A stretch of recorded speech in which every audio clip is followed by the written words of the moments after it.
Hey guys, before we get into it, this video is a little different. You're not getting me today. We've got someone new taking over for this breakdown, and honestly, I think you're gonna like her a lot more than me. She's been here at Kicksfield behind the scenes for a while now, and today she's finally in front of the camera, where she belongs. So be nice to her. Tanya, take it away.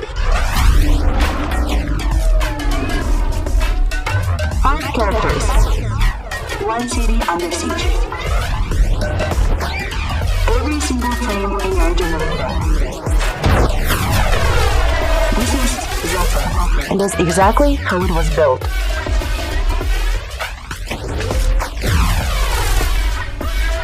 Hi, I'm Tanya, and oh my god, I'm so excited to be here.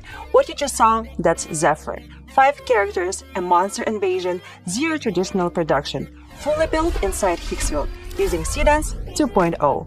And today, I get to show you exactly how our directors pull it off. We're gonna cover 3 things: how the characters were built, how the world was built, and this is the part I personally cannot stop thinking about, how every single shot in the trailer was directed and generated. Let's get into it. Part 1. Building the characters. Okay, so before anyone generates a single frame of a video, you need actors. Real, consistent, yours. And this is where most people blow it. Here's what happens. You generate a character, you love her, you start prompting scenes, and by scene 3, she looks like a completely different person. Different nose, different vibe, completely different energy. That used to be the problem. The director solved it with a 3-step workflow, and once you see it, you will never go back to winging it. Step 1. So cinema for the face. They used one base prompt to generate all 5 girls. Same prompt, different generations, finding the right bone structure, the right eyes, the right presence. There she is! That's Harumin, our youngest, Arumane.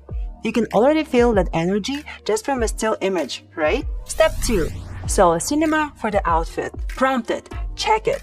If something disappears between the generations, like a belt or a strap or a specific accessory you want, you catch it here and add it back explicitly before it becomes a problem across 40 shots. Now, face is locked, but she needs a look, and here is something that the directors figured out that I personally love. You don't generate the face and the outfit in the same prompt. You build them separately. More control, more specificity. And here's the outfit prompt for Haru. Notice the band-aid on the nose is explicitly in there. Such a tiny detail, but that's a detail that makes her Harumin, and not just a girl in a yellow top. Details anchor characters. Generic prompts drift. Step 3. Fuse everything in Nana Banana Pro. Face asset plus outfit asset go in, one production-rated reference image comes out. The directors call this the screen test. In traditional film, you shoot a screen test so every department knows exactly what the actors look like on camera. This is the AI version, and this is what Seedance checks against every single time Haru appears on screen. The workflow. Soul Cinema for the face. Soul Cinema for the outfit. Nana Banana Pro to fuse them. That's your actor. That pipeline ran 5 times. 5 master assets. Cast is locked. Let's build them a world. Part 2. Building the world. Okay, so the directors needed 3 things: the abandoned city, the monster creatures, and the mechs. I learned through it fast because honestly, the animation section is where your brain is gonna explode, and I wanna get in there. For the city, the brief was really specific, not dark apocalypse energy, eerie warmth, golden hour haze, like the city is being slowly reclaimed with something. The directors ran the concept through Claude first to expand the prompt, and this is something worth doing, by the way. Claude is incredible at turning a mood into actual cinematography language. Here's a piece of what came out. First pass, well, that's close, but not destroyed enough. They push harder on debris, on overgrowth, on time having passed. Second pass, that's the city. The monsters went through something fun. They generated multiple creature variations, then blended the best ones together in Nana Banana Pro. And this is a tip worth saving. If you like a generation, but it's not quite landing, combine it with another generation you made. You will get something you could never have prompted directly. The mechs each got a color palette tied to the girl's personality. Reina has lavender, dark blue, and silver. Zero has white and teal. When you see the mech, you should know whose it is before their cabin opens. That level of intentionality is what makes it feel like a real production. Okay, world is built, cast is ready. Let's talk about the part I've been dying to get to. Part 3.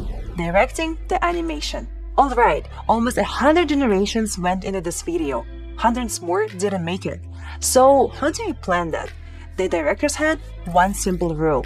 Every character gets introduced twice. Once in the cabin to establish who she is, Double penetration? Will a third one fit?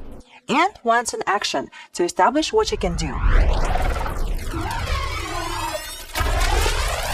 That structure was planned before a single generation ran. First, Haru. Her mech is down, monsters approaching, and she is lying on the cabin floor with a lollipop still in her mouth, completely unbothered. That contrast is the character. Here's the exact prompt.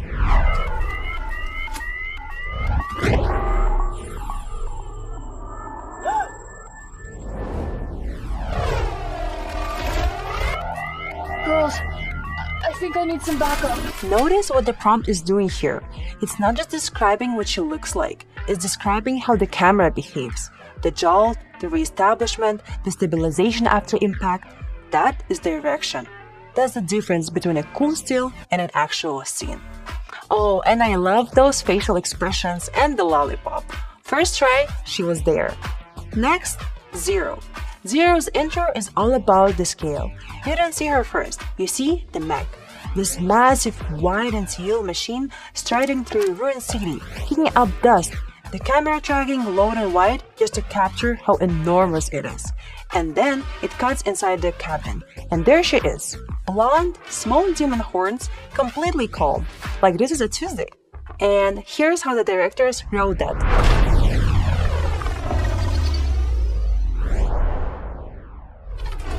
Spotted her. Sending a mark. Let's move on to Reina, the coolest one in my opinion.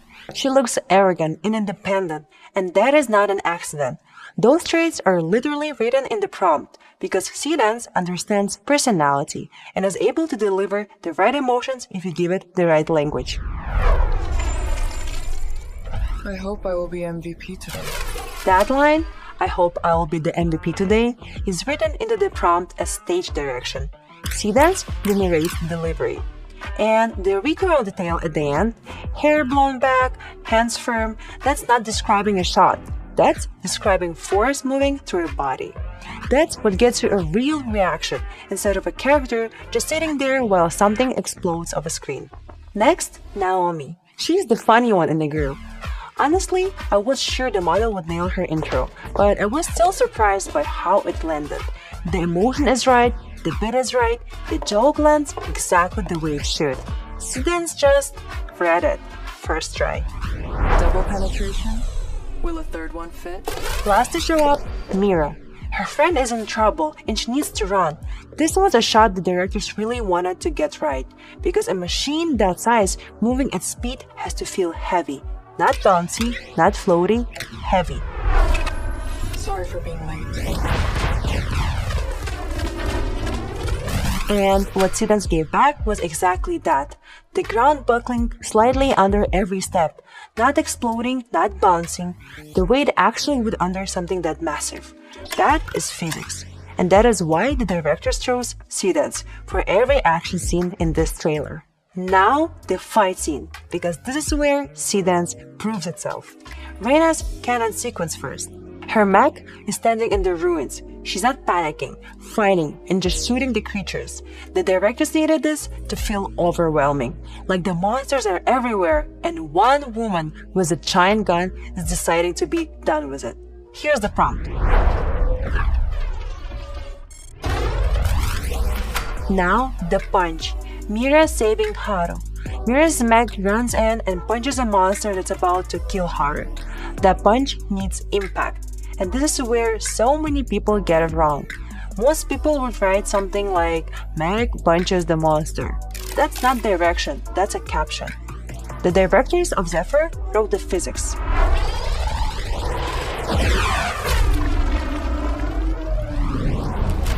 Feel the difference? The weight of the body, the consequence of the impact, the specific visual aftermath. That is what forces Seedance to generate physics instead of just movement.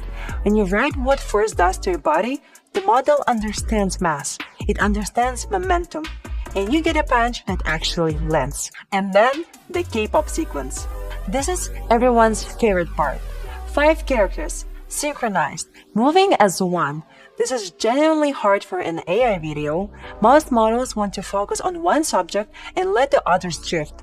But the directors had 2 things working in their favor. First, the music. They generated the track separately, then uploaded it into Seedance as an element along with the lyrics. Seedance had the beat, the rhythm, the energy of the song before it generated a single frame of movement. The music wasn't added after, it was part of the generation. Second, they get out of the way. Here's the prompt of that sequence.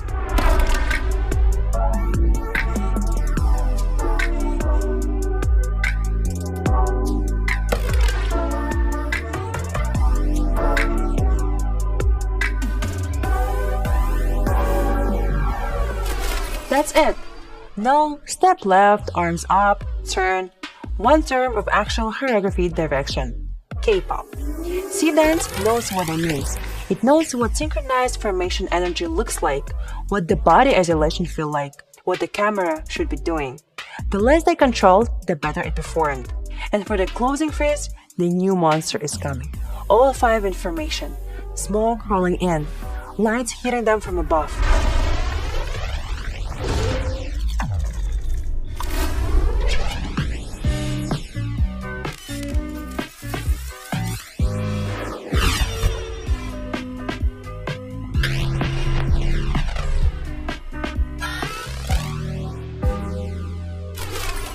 When that came, everyone stopped. That's the sequence. That's the closing shot. And it was generated, not choreographed. So let's sum up. Solo cinema for faces and outfits. Nana Banana Pro to fuse them into master assets. Cloth to build out the world. And Seedance 2.0 to direct everything. Personality shots, fight scenes, dialogues, choreography. And remember, this is just the intro to Zephyr. There is lots more to come, so make sure to stay tuned. And as always, if you found this video helpful, hit that like button, subscribe, and I'll see you guys in the next one.